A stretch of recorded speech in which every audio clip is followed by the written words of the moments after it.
Assalamualaikum, hai semua, masih di catatan istimewa.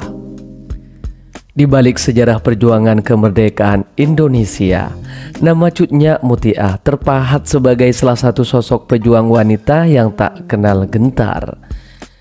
Namun kisah hidupnya tidak sekedar tentang keberanian di medan perang. Siapa sangka wanita ini pernah mengalami pahitnya pernikahan yang diatur tanpa cinta, hingga hidup di tengah hutan dengan luka di badan dan jiwa yang terus berjuang. Bagaimana perjuangan dan pengorbanannya berakhir di medan laga, bahkan setelah kehilangan segalanya. Berikut kami ulas seputar jejak heroik Cut Nyak Mutiah yang jarang dibahas dalam sejarah Nusantara versi catatan istimewa.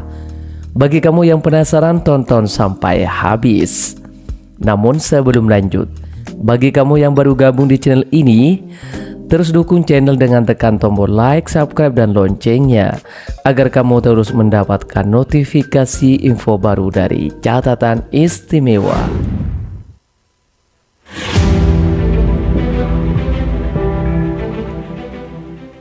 Cut Nyak Mutiah atau lebih dikenal sebagai Cut Mutiah lahir pada tahun 1870 di Aceh, tepatnya 3 tahun sebelum meletusnya Perang Aceh. Ia merupakan putri dari Tuku Ben Wawud, seorang ule balang atau kepala daerah di Perak, Aceh. Dalam masa kecilnya, Cut Mutiah dikenal sebagai gadis yang sangat cantik, berkulit putih bersih, dan bertubuh tinggi semampai. Ketika ia mulai memasuki usia dewasa, keluarganya menjodohkannya dengan Tuku Syamsareh, yang merupakan salah satu dari 3 anak angkat Cut Nyak Aisyah.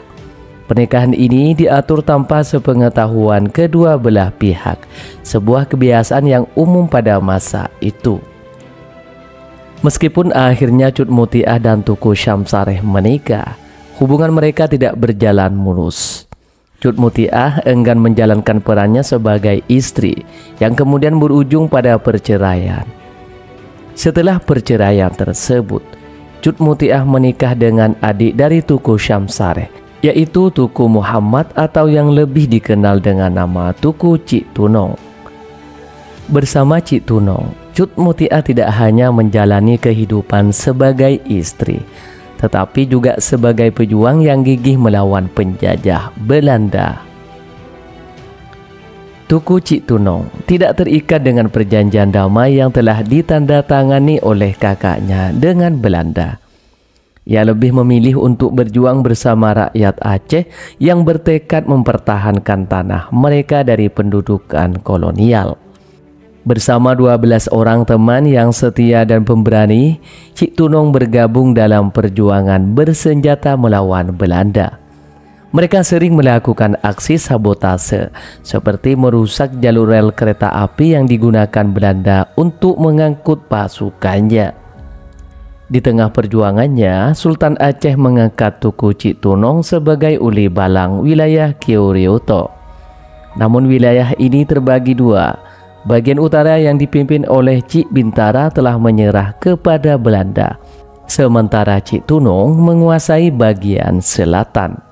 Meskipun banyak wilayah Aceh yang mulai tunduk pada Belanda, semangat perjuangan Cik Tunong tidak pernah padam.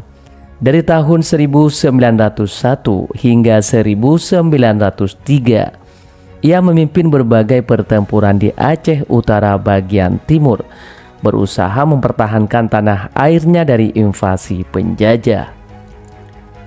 Namun di tengah perjuangan, terjadi kemunduran di berbagai sektor. Beberapa ulama yang sebelumnya aktif dalam perang gerilya memilih untuk kembali ke desa dan mendirikan pesantren, sebuah langkah yang dianggap melemahkan perjuangan. Meskipun demikian, Cik Tunong dan Cut Mutiah tidak menyerah. Keduanya tetap melanjutkan perlawanan mereka bersama pasukan yang setia.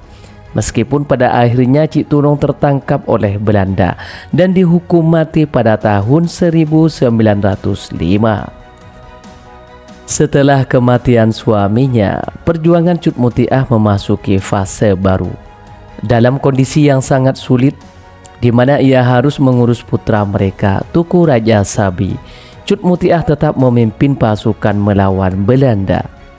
Meskipun kondisi kesehatannya memburuk akibat kurangnya makanan dan perawatan medis, ia terus bertahan. Cut Mutiah bahkan sempat melahirkan anak kembar, namun keduanya meninggal segera setelah dilahirkan. Perlawanan Cut Mutiah dan pasukan muslimin berlanjut dengan heroik. Meskipun kekuatan mereka semakin terkikis, mereka kerap berpindah-pindah dari satu tempat ke tempat lain untuk menghindari pengejaran Belanda. Pada suatu hari, saat pasukan sedang beristirahat di sebuah pondok, mereka diserang secara mendadak oleh pasukan Marsose Belanda. Cut Mutiah dan para wanita lainnya mundur ke pedalaman, sementara putranya Raja Sabi bersama Pang Nangro berusaha mempertahankan posisi mereka dan melindungi para wanita dari serangan musuh. Pang Nangro akhirnya gugur dalam pertempuran pada tanggal 26 September 1910. Sepeninggal Pang Nangro, pasukan muslimin memilih Cut Mutiah untuk memimpin perlawanan. Meskipun dalam keadaan sangat lemah, ia menerima tanggung jawab tersebut dan memimpin pasukannya menuju Gayo untuk bergabung dengan pasukan lainnya. Di tengah perjalanan di Alue Kuryeng, tepatnya di persimpangan Krueng Petu, mereka berhenti untuk memasak makanan. Namun tanpa disangka, pasukan Belanda di bawah pimpinan Christopher melancarkan serangan mendadak. Meskipun kekuatan pasukan muslimin sudah sangat kecil, mereka tetap siap menghadapi musuh. Dalam pertempuran itu, Cut Mutiah tertembak di bagian kaki. Meski terluka, ia tidak menyerah dan terus berusaha melawan dengan pedang terhunus hingga akhirnya gugur di medan perang. Sebelum meninggal, Cut Mutiah sempat berpesan kepada Tuku Syekh Buah yang berada di dekatnya agar menyelamatkan putranya Tuku Raja Sabi. Berkat pesan tersebut, Tuku Raja Sabi selamat dan mampu bertahan hidup hingga masa kemerdekaan Indonesia.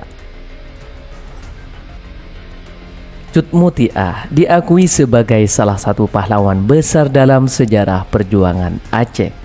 Pengabdiannya terhadap rakyat Aceh dan Indonesia diabadikan dengan gelar pahlawan kemerdekaan nasional yang dianugerahkan oleh pemerintah Indonesia melalui keputusan Presiden tahun 1964 pada tanggal 2 Mei 1964. Meskipun hidupnya dipenuhi penderitaan dan kehilangan, semangat juangnya menjadi inspirasi bagi generasi penerus untuk terus memperjuangkan kemerdekaan dan kedaulatan bangsa.